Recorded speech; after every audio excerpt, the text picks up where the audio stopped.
11ویں امام علیہ السلام نے اپنی پھوپھی سے کہا پھوپھی اماں آج رات ہمارے گھر پہ رک جائیں کیونکہ آج 12ویں کی آمد ہے۔ تو فوراً جناب حکیمہ خاتون نے سوال کیا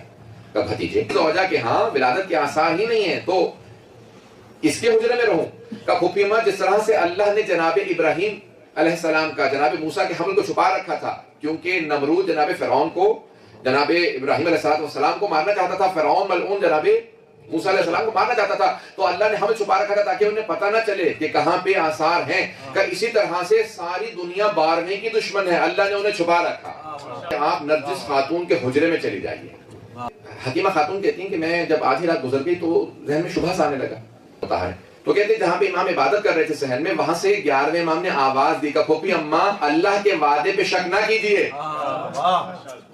جو ذہن کو پڑھ لے اسے حجت خدا کہتے ہیں۔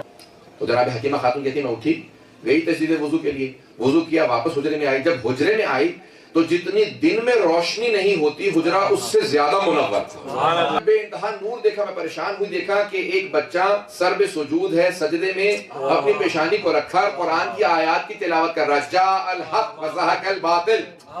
کہ جیسی میں نے آیات کی تلاوت سنی میں نے فوراً بچے کو آغوش میں لیا اور کہا السلام علیکہ یا حجت اللہ، حجت خدا آپ پہ سلام۔ کہ فصیح و بلیغ عربی زبان میں حجت خدا نے جواب دیا پھوپھی اماں آپ پہ اللہ کا سلام۔ 11ویں امام علیہ السلام نے آواز دی کہ پھوپھی اماں کچھ دیر کے لیے میرے لختے جگر کو میرے پاس لے آئی۔ جناب حکیمہ خاتون کہتی ہیں میں نے آغوش میں لیا اور فوراً 12ویں امام علیہ السلام کو 11ویں امام کی بارگاہ میں لے گئے۔ جیسے انہوں نے آغوش میں لیا اپنے ایک مرتبہ بچے کو چوما، زبان چسائی اور سینے سے لگایا، پیار کرنا شروع کیا اور فوراً کہا لخت جگر میرا سلام ہو آپ پر۔ تو فوراً پلٹ کے 12ویں امام نے جواب دیا میرا سلام ہو میرے جد رسول خدا پر، میرا سلام ہو میرے جد علی مرتضیٰ پر، میرا سلام ہو میری دادی زہرا پر، میرا سلام ہو میرے اجداد حسن حسین پر، سب کے نام لیے، یہاں تک کہ کہا بابا جان میرا سلام ہو آپ پر۔